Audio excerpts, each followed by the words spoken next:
Halo Bapak Ibu, saudara-saudari sekalian, selamat datang di Pos Desa, podcast Puskesmas Depok 1.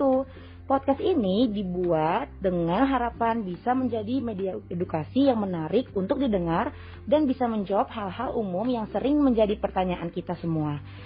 Topik pembahasan kita kali ini adalah tentang isolasi mandiri di masa pandemi yang masih banyak banget nih dipertanyakan oleh masyarakat.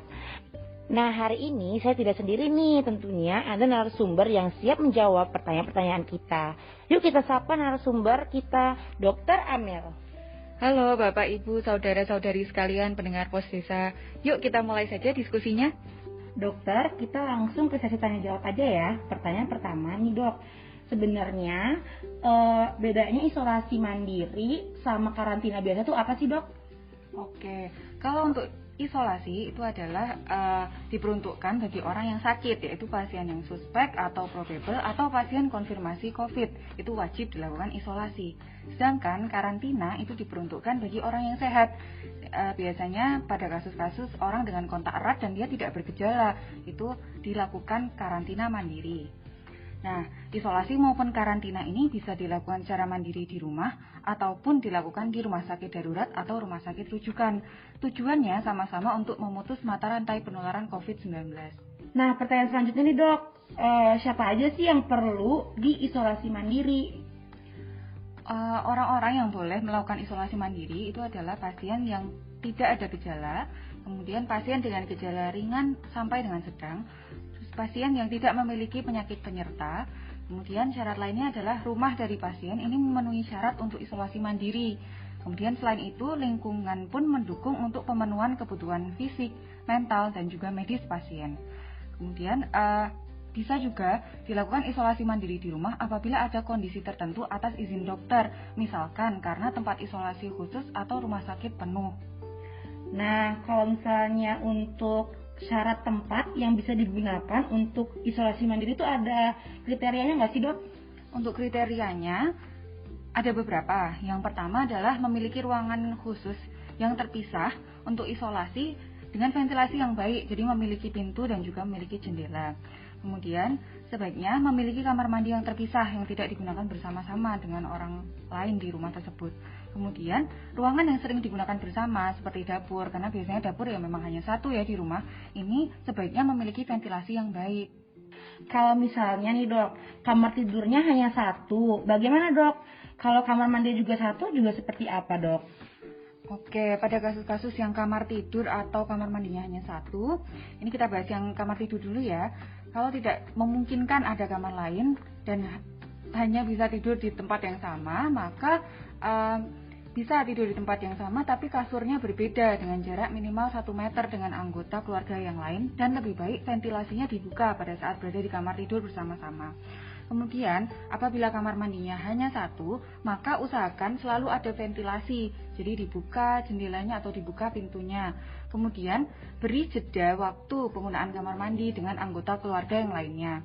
Kemudian yang paling penting juga adalah bersihkan rutin kamar mandi tersebut dengan air dan juga sabun atau deterjen rumah tangga, terutama pada permukaan-permukaan benda yang sering dipegang bersama seperti gagang pintu, saklar lampu, kemudian keran, flush toilet, dan benda lainnya yang sering digunakan bersama. Nah, pertanyaan selanjutnya nih dok, apa saja sih dok yang harus dilakukan pasien selama isoman, dan mungkin keluarga pasien itu harus melakukan apa gitu untuk pasien?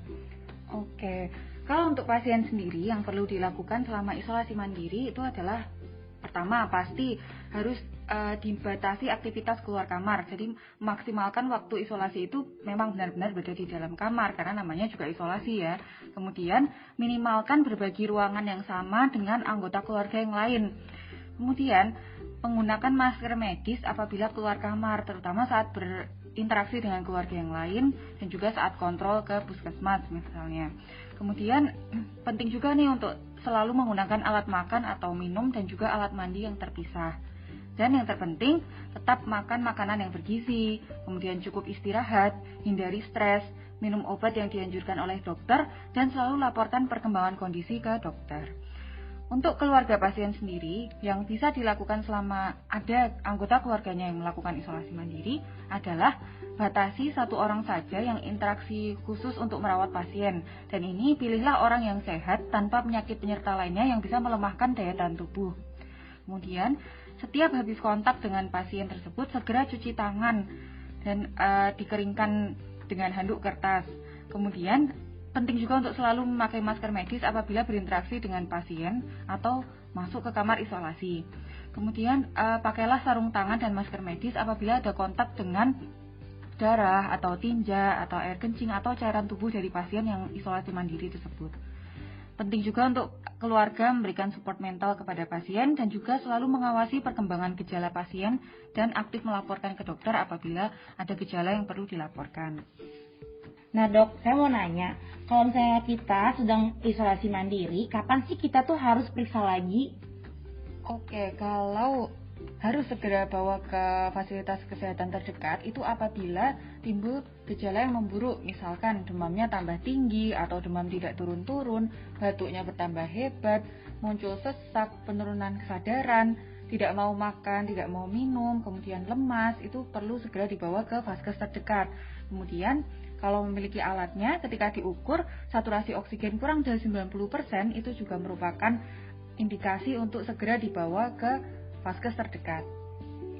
Nah dok, kalau untuk isolasi mandiri itu baiknya itu ada jangka waktu tertentu nggak sih dok? Kayak berapa lama pasien harus diisolasi mandiri? Oke, kalau durasi isolasi mandiri, pada pasien-pasien yang tanpa gejala, ini dilakukan minimal 10 hari sejak pengambilan swab. Kemudian, jika pasien bergejala, maka dilakukannya itu minimal 10 hari sejak muncul gejala, ditambah 3 hari bebas gejala. Kalau untuk pasien kontak erat, maka karantina dilakukan selama 14 hari. Dan yang paling penting, keputusan lepas isolasi ini harus selalu konsultasi ke dokter ya. Dokter, apakah keluarga pasien juga perlu untuk diisolasi dok? Oke, kalau keluarga pasien, ini karena mereka berada dalam satu rumah, sering berinteraksi, maka keluarga pasien isoman adalah kontak erat ya berarti. Nah, karena kontak erat, maka perlu dilakukan karantina selama 14 hari sejak kontak terakhir dengan pasien sebelum pasien tersebut diisolasi. Kemudian apabila muncul gejala, maka keluarga pasien ini diminta untuk segera melakukan tes swab antigen atau PCR. Nah dok, saya ada pertanyaan terakhir nih untuk dokter. Dok, kalau misalnya ada pasien yang dirawat di rumah sakit karena COVID-19, lalu saat dipulangkan, apakah harus diisolasi mandiri lagi di rumah? Kalau untuk keputusan lepas isolasi, apalagi dia habis dirawat di rumah sakit ya, ini tentunya perlu dikomunikasikan lagi dengan dokter yang merawat, apakah perlu melanjutkan isolasi di rumah atau sudah selesai isolasi setelah dari rumah sakit. Jadi penting bagi para pasien untuk terus mengkomunikasikan keadaannya dan menanyakan hal-hal tersebut ke dokter yang merawat. Wah, terima kasih banyak nih Dokter Amel atas informasinya.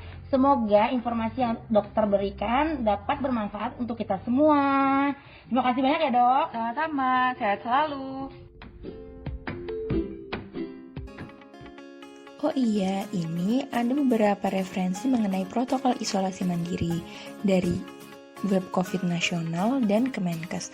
Untuk lebih jelasnya bisa cek langsung di webnya ya.